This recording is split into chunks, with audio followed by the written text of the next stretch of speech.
대출로 집 사는 시대는 끝났습니다. 이제 집은 현금 부자들만의 장난감이 될 수도 있습니다. 그리고 그 결과 서민은 평생 월세 노예로 전락하게 될 겁니다. 안녕하세요. 월치부입니다. 현 정부는 어떤 수를 써서라도 집값을 잡아야만 하는 정부입니다. 왜냐하면 전 정부가 부동산 정책 실패로 정권을 내줬던 그 참담한 기억을 똑똑히 보았기 때문이죠. 그래서 집권한 지 한 달도 안 돼요. 전 정부의 모든 대책을 합친 것보다 더 강력한 부동산 정책을 꺼내들었습니다. 그게 바로 627 대책입니다. 주택담보대출 6억 상한, 다주택자 대출 전면 금지, 대출 받으면 무조건 실거주. 이건 세계 어디서도 보기 힘든 전례 없는 조치입니다. 하지만 우리가 이미 5년 전에 배웠습니다. 대출을 조인다고 집값이 내려가지 않는다는 사실을요. 왜냐고요? 고소득자들은 대출 없이도 집을 삽니다. 자산가들은 그냥 집 한 채 팔아서 다른 집을 사면 됩니다. 결국 대출이라는 장치는 오직 중산층과 서민에게만 통로였던 겁니다. 그러니 지금의 대책은 시장 전체를 조정시키지 못합니다. 그저 대출 의존도가 높았던 마포, 성동, 동작, 강동 정도에서만 잠깐 거래 절벽과 가격 조정이 일어날 뿐이죠.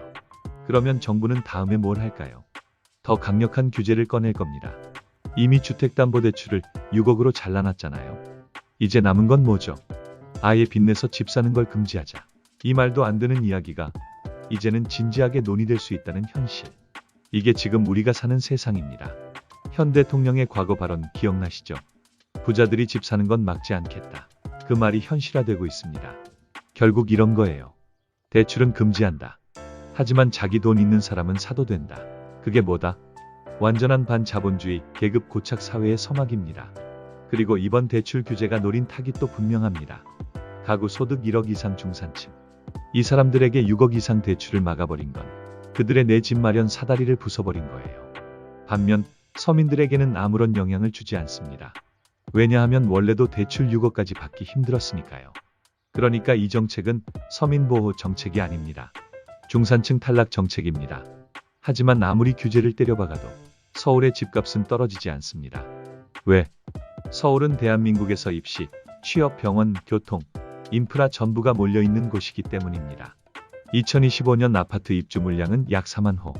그런데 2026년부터 2029년까지 4년간 전체 합산 물량은 1만 8천 호입니다. 공급 절벽입니다. 공급이 없는데 수요는 줄지 않아요. 그럼 어떻게 되죠? 시장이 다시 살아납니다. 가을 이사철쯤 되면 또 불장이 옵니다.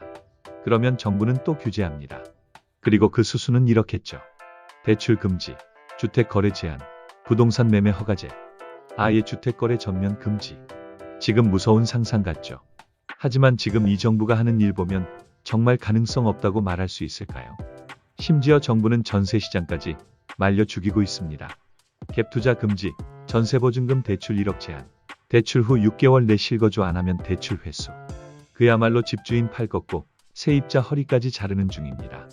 전세자금 대출 이자도 이제 DSR에 포함됩니다. 보증보험 보장 한도도 축소됩니다. 전세의 멸종이 다가오는 겁니다. 그러면 전세는 줄고 월세는 폭등합니다. 그리고 결국 남는 건 매매가 폭등이죠. 이 모든 게 물리적으로 예정된 수순입니다. 이 상황에서 정부는 뭐 합니까? 정부 지출을 폭발적으로 늘릴 준비를 끝냈습니다. 결국 인플레이션이 온다는 얘기고 집값과 월세는 같이 폭등하게 된다는 거죠. 결국 우리가 할 수 있는 건 단 하나입니다.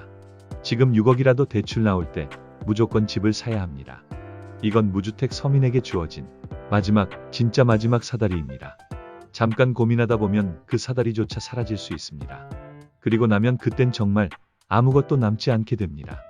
당신이 집을 사지 않으면 집 있는 사람이 당신의 삶을 지배하게 될 겁니다. 사다리는 기다려주지 않습니다. 감사합니다. 월치부였어요.